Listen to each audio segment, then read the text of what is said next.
Wait. Listen, there are many people who are happy. Even poor people are happy. Yes. They'll tell you, I'm happy. Yes. Yeah. But let me tell you.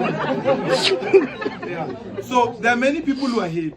Remember, happiness is relative. And happiness is a moment. It's not permanent even.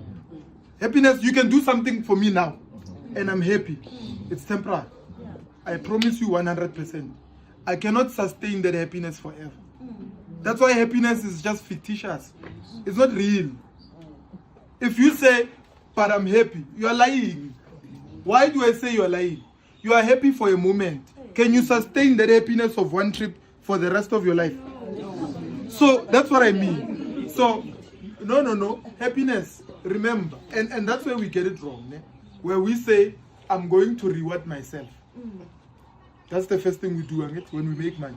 Now, how many people are in debt right now because of rewarding themselves? But they say, but I'm happy.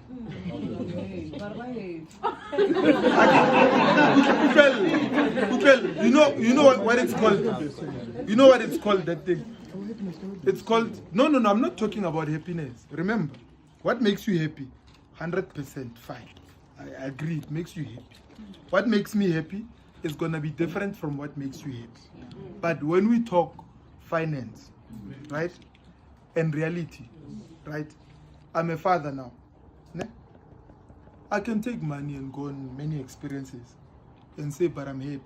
But is it responsible if I've got a daughter that needs to be fed? Let's talk as adults. Is it responsible? No. But I'm happy. But I'm happy. Like, let's talk about, I'm happy.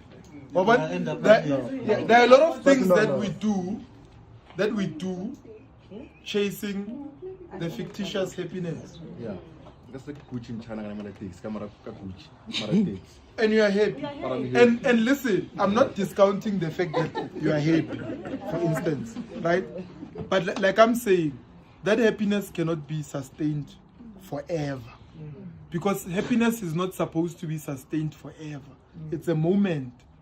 It's not something like, okay, remember the first time you bought your car? Yeah. Your first car? Yeah. Remember how happy you were? Are you still happy?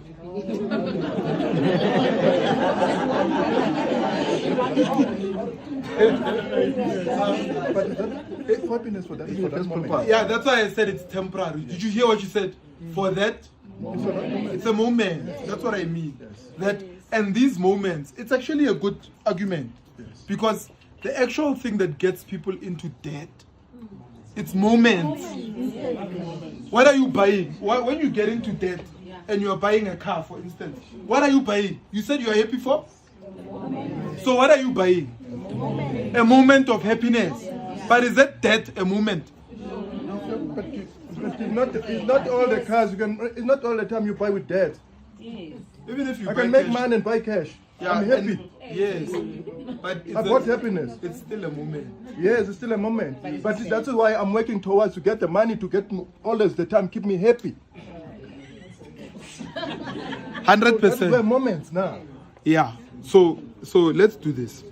Remember, guys, what we are doing, even the engagement is helpful because it actually reveals many things. And remember, like I said, your answer is not wrong. I'm not disagreeing with you. I'm just engaging to reveal. I didn't get angry or anything. I'm happy because it's a moment of revealing. Not because you are right or you are wrong, but also to show us those things that are actually getting us into these moments that we think are going to be sustained. Right? I promise you, there are people now who hate their cars in this room. Am I lying? Yeah? It's true. There are people, but when they bought those cars, were they not happy? We are being straightforward about that particular. Well, we understand what I mean. But what do they console themselves and say? The fact that you're consoling yourself doesn't mean it will change your financial life. It's a consolation for a reason. That's why it's called consoling. It's like when you lose something or someone that you cannot replace. What do? You console yourself. So the moment or the decision to buy that thing, and I'm sorry for spending a lot of time on this, I'm going to move on. The reason you bought that thing is no longer the reason you still want it today. That's why when I said there are people here who are not happy with their cars as we speak, there are people who agree. But when they bought those cars, they were happy. They used to wash them. Remember the first time?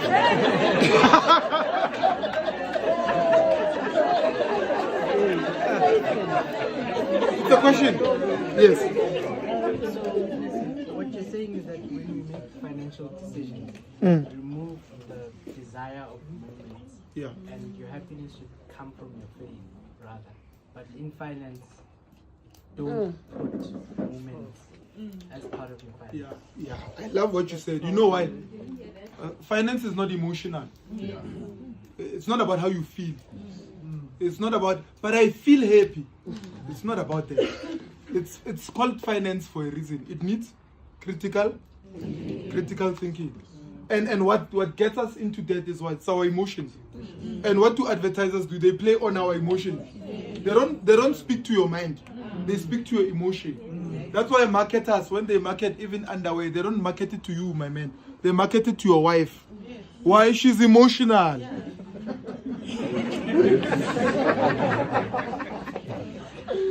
Those advertisers, they're not targeting a man when they market. When was the last time you went to look at an underwear advertisement? But when they market, they know it catches someone who doesn't like to see you that way when you are naked. So she's the person who's going to buy that. Now, which speaks to marketing. I said, how do I start my business? Remember that question. How do I start? The first thing that you look at is what? Need. Let's write it down. Need. Is there need?